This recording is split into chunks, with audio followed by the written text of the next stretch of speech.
ശബ്ദമലിനീകരണത്തിനെതിരെ കർക്കശ നടപടികൾ ഉടനടി സ്വീകരിക്കാൻ പോലീസിനോട് ആവശ്യപ്പെട്ട് ബോംബെ ഹൈക്കോടതിയുടെ ചരിത്രപ്രധാനമായ വിധി.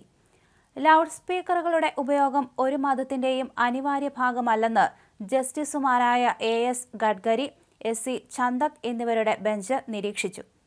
മുംബൈയിലെ നെഹ്റു നഗർ, കുർല ഈസ്റ്റ് പ്രദേശത്തെ മസ്ജിദുകളിൽ നിന്ന് ലൗഡ് സ്പീക്കറുകൾ ഉപയോഗിച്ച് ശബ്ദമലിനീകരണം നടത്തുന്നതായുള്ള പരാതിയിലാണ് ഹൈക്കോടതി ഇടപെടൽ. രാവിലെ 5 മണി മുതൽ അർദ്ധരാത്രി വരെ ലൗഡ് സ്പീക്കറുകൾ പ്രവർത്തിപ്പിച്ചത് നിവാസികളുടെ ആരോഗ്യത്തെയും ശാന്തതയെയും ബാധിച്ചുവെന്നാണ് പരാതി. പോലീസ് ഇതിനെതിരെ ഫലപ്രദമായ നടപടി സ്വീകരിക്കാത്തത് ഭരണഘടനയുടെ അനുച്ഛേദം 21 ജീവിക്കാനുള്ള അവകാശ ലംഘനമാണെന്ന് കോടതി സ്ഥിരീകരിച്ചു. നെഹ്റു നഗർ റെസിഡൻസ് വെൽഫെയർ അസോസിയേഷനെ പ്രതിനിധീകരിച്ച് അഭിഭാഷകൻ കൗശിക് മാത്രയാണ് ഈ വിഷയം കോടതിയിലെത്തിച്ചത്. കുർലയിലെ ചുനഭട്ടിയിലും നെഹ്റു നഗറിലും നിരവധി പള്ളികളും മദ്രസകളും ഉണ്ടെന്ന് അദ്ദേഹം ചൂണ്ടിക്കാണിച്ചു. ഈ പള്ളികളിൽ ഉച്ചഭാഷിണികൾ, മൈക്രോഫോണുകൾ, ആംപ്ലിഫയറുകൾ എന്നിവ സ്ഥാപിച്ചിട്ടുണ്ടെന്നും അവയിൽ നിന്ന് സൃഷ്ടിക്കുന്ന ശബ്ദം അസഹനീയമാണെന്നും ഹർജിയിൽ പറയുന്നു. ചുനഭട്ടി നെഹ്റു നഗർ പോലീസ് സ്റ്റേഷനുമായി ബന്ധപ്പെട്ടെങ്കിലും പോലീസ് ശബ്ദമലിനീകരണം തടയാൻ ആവശ്യമായ നടപടികൾ സ്വീകരിച്ചില്ലെന്ന് മാത്രേ ചൂണ്ടിക്കാണിച്ചു. മതത്തിന് പ്രത്യേക ഇളവില്ല. തുടർന്ന് എല്ലാ വശങ്ങളിൽ നിന്നും വാദങ്ങൾ കേട്ട ശേഷം മുംബൈ ഒരു കോസ്മോപൊളിറ്റൻ നഗരമാണെന്നും നഗരത്തിന്റെ എല്ലാ ഭാഗങ്ങളിലും വ്യത്യസ്ത മതങ്ങളിൽപ്പെട്ട ആളുകളുണ്ടെന്നും ഹൈക്കോടതി നിരീക്ഷിച്ചു. മതത്തിന്റെ പേരിൽ നിയമം മറികടക്കാൻ ആർക്കും അവകാശമില്ല എന്ന് കോടതി അസംഖ്യമായി വ്യക്തമാക്കി.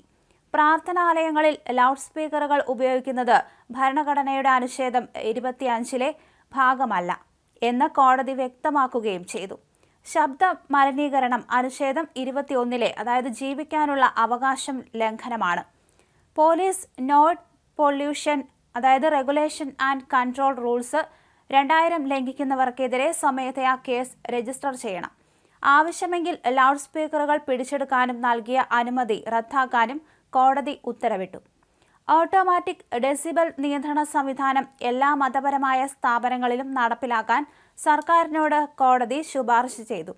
ശബ്ദനില മോണിറ്റർ ചെയ്യാൻ പോലീസ് മൊബൈൽ ആപ്ലിക്കേഷനുകൾ ഉപയോഗിക്കണം.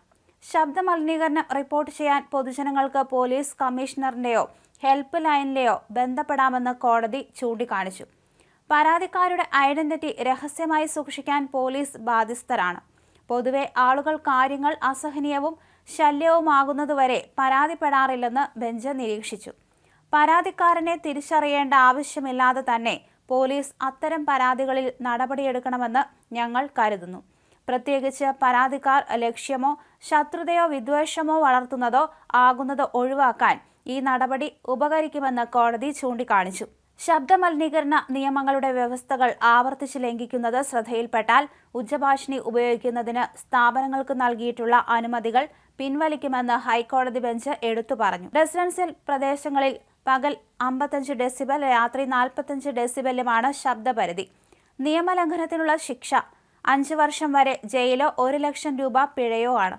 മതപരമായ സ്ഥാപനങ്ങൾക്കും പൊതുജനങ്ങൾക്കും ഇടയിൽ ശബ്ദമലിനീകരണത്തിന്റെ പ്രശ്നങ്ങൾ പരിഹരിക്കുന്നതിനുള്ള ഒരു മാതൃകാ വിധിയായാണ് പൊതുപ്രവർത്തകർ ഇതിനെ കാണുന്നത്.